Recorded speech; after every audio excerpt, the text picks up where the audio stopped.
Hi, ako si Mark Raver Villapuerte at narito ako sa inyong harapan upang magbahagi ng 10 historical landmarks at shrine na matatagpuan dito sa Pilipinas. Umpisahan na natin.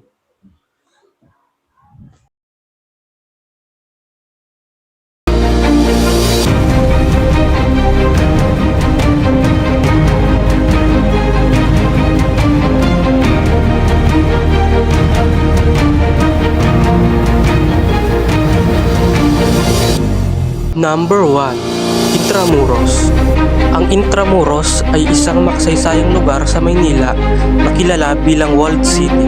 Itinayo ito noong 1571 ng mga Espanyol bilang sentro ng pamahalaan, relihiyon at edukasyon sa panahon ng kolonyalismong Espanyol. Napapalibutan ito ng matitibay na pader na nagsilbing proteksyon laban sa mga mananakop. Makikita rito ang mga makasaysayang gusali tulad ng Fort Santiago, San Agustin Church at Manila Cathedral. Malaki ang ambag ng Intramuros sa kasaysayan ng Pilipinas bilang sentro ng kapangyarihan at relihiyon sa panahon ng Kastila. Number 2. Rizal Park. Ang Rizal Park, kilala rin bilang Luneta, ay isang tanyag na pambansang liwasan sa Maynila. Ito ay tinayo bilang pagunita kay Dr. Jose Rizal, ang pambansang bayani ng Pilipinas. Matatagpuan dito ang Rizal Monument kung saan nakalagak ang kanyang mga labi. Sa lugar ding ito, binaril si Rizal noong Disyembre 30, 1896 na naging mitsa ng revolusyon laban sa mga Espanyol. Isa ito sa pinakamalawak at pinaka-pinupuntahang parke sa bansa para sa kasaysayan, pagninilay at libangan. Number 3. Banawe Rice Terraces. Matatagpuan ito sa Banawe, Ifugao, sa rehiyon ng Cordillera sa Luzon. Itinayo ito ng mga Ifugao higit 2,000 taon na ang nakalilipas gamit ang simpleng kasangkapan. Kilala ito bilang hagdang-hagdang palayan ng Banawe at tinaguriang ikawalong kababalaghan ng daigdig. Layunin nito ang pagtatanim ng palay sa matarik na kabundukan gamit ang sinaunang sistema ng irigasyon mula sa kagubatan. Isa ito sa mga UNESCO World Heritage Sites at patunay sa katalinuhan, tiyaga at kultura ng mga katutubong Pilipino. Number 4. Cagsawa Ruins. Matatagpuan ito sa Barangay Busay, Daraga Albay, sa rehiyon ng Bicol sa Pilipinas.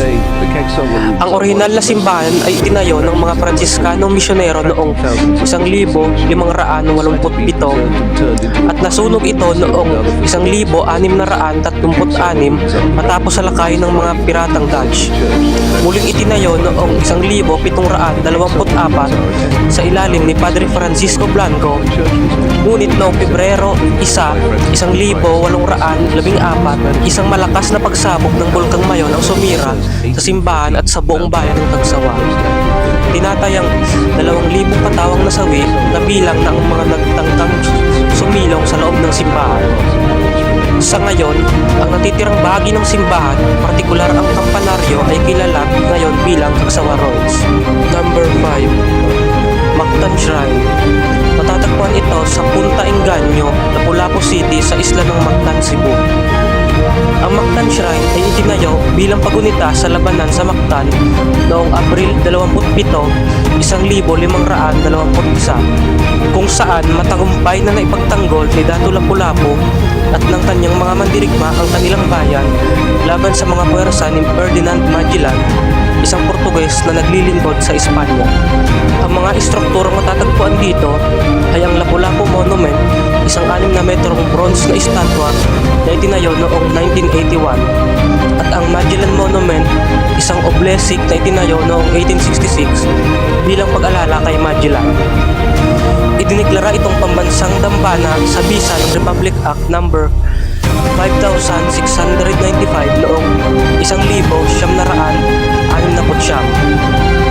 Taon-taon ipinagdiriwang dito ang kaduguan sa Mactan, isang reenactment ng labanan. Number 6.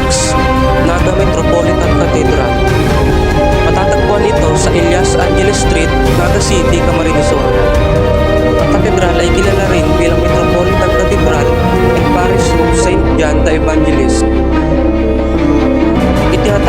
simbahan matapos ang pagkakatatag ng Donces of Nueva Cáceres noong 1575 sa bisa ng isang papal bull. Nasunog ang orihinal na istruktura noong 1768 at sinimulan ang konstruksyon ng kasalukuyang katedral noong 1808 sa ilalim ni Bishop Bernardo de la Concepcion at natapos at naitalaga noong 1843. Dumanas ito ng mga pinsala mula sa lindol noong 1820 at 1887, pati na rin sa bagyo noong 1856, ngunit naibalik sa dating anyo sa mga sumunod na taon. Tinuturing ito bilang ina ng mga simbahan sa Bicolania at ang pinakamalaking simbahan sa Southern Luzon. Noong 1939, binigyan ito ng Level 2 Historical Marker ng Philippine Historical Committee bilang pagkilala sa kahalagahan nito sa kasaysayan. Number 7. Peña Francia Basilica. Matatagpuan sa Barangay Balatas, Naga City, Camarines Sur, ang basilika ay kilala rin bilang Minor Basilica and National Shrine of Our Lady of Peña Francia. Ang ideya ng pagtatayo ng mas malaking simbahan ay nagsimula noong 1960 sa ilalim ni Archbishop Pedro P. Santos. Sinimulan ang konstruksyon noong April 18, 1976 at natapos noong September 1981. Formal itong itinanghal bilang basilika noong May 22, 1985 sa bisa ng direkto mula sa banal na sede. Ang basilika ay tahanan ng imahen ng Our Lady of Peña Francia na inukit noong 1710 sa utos ni Miguel de Covarrubias. Kilala si Ina bilang patrona ng Bicol at sentro ng taunang Peña Francia Festival na dinarayo ng libu-libong deboto mula sa iba't ibang panig ng bansa. Number 8. Our Lady of Peña Francia Shrine. Matatagpuan sa Barangay Peña Francia, Naga City, Camarines Sur, ang shrine ay kilala rin bilang Our Lady of Peña Francia Parish o Old Shrine. Itinatag noong 1711 ni Rev. Miguel Robles de Covarrubias, ang paring nagsimula ng debosyon kay Ina sa Bicol. Ang kasalukuyang istruktura ay itinayo noong 1741 sa ilalim ni Bishop Isidro Arevalo at naitalaga noong 1759. Ito ang orihinal na tahanan ng imahen ni Our Lady of Peña Francia na ngayon ay nasa Peña Francia Basilica. Dito nagsimula ang taunang traslasyon prosesyon na bahagi ng Peña Francia Festival tuwing Setyembre. Ang shrine ay mahalagang lugar para sa mga deboto ni Ina, lalo na sa panahon ng Peña Francia Festival na itinuturing na isa sa pinakamalaking Marian pilgrimage sa Asia. Number 9. Plaza Rizal. Matatagpuan sa 61 Elias Angeles Street sa gitna ng Naga City, Camarines Sur, ang Plaza Rizal ay isang kilalang poong pasyalan at makasaysayang lugar sa Luzon. Itinayo ang Plaza Rizal bilang pagunita kay Dr. Jose Rizal, ang pambansang bayani ng Pilipinas. Kilala ito bilang pinakamatandang plaza sa Naga at nagsilbing sentro ng mga pampublikong pagtitipon, talakayan at mga kultural na kaganapan. Bukod sa pagiging buong pasyalan, ang Plaza Rizal ay nagsilbing lugar para sa mga kultural na aktibidad, pagdiriwang at mga pampublikong pagtitipon na nagpapakita ng mayamang kasaysayan at kultura ng Naga City. Noong June 18, 2020, muling binuksan sa publiko ang na-renovate na Plaza Rizal bilang bahagi ng pagdiriwang ng Charter Anniversary ng Naga City at kaarawan ni Dr. Rizal. Number 10. Plaza 15 Martires. Matatagpuan sa gitna ng Naga City, Camarines Sur, malapit sa San Francisco Church. Itinayo noong 1926 bilang pagunita sa 15 martir ng Bicol, mga Bicolanong pinatay ng mga Kastila noong Enero 4, 1897 dahil sa kanilang ugnayan sa Katipunan at ikilahok sa Rebolusyong Pilipino.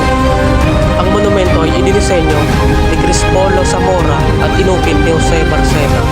Kabilang sa mga martir na sina Gabriel Prieto, Severino Diaz, Inocencio Herrera, Manuel Abella, Domingo Abella, Camilo Jacob, Tomas Prieto, Florencio Lerma, Macario Valentin, Mariano Melgareo, Cornelio Mercado, Leon Hernandez, Ramon Abella, Mariano Arana at Mariano Ordenanza. Ang plaza ay nagsisilbing paalala ng kabayanihan ng mga Bicolano sa pakikibaka para sa kalayaan. Taon-taon, tuwing Enero 4, ginugunita ang kanilang sakripisyo sa pamamagitan ng mga seremonya at programa. Nagustuhan mo ba ang aking video? Salamat sa panonood!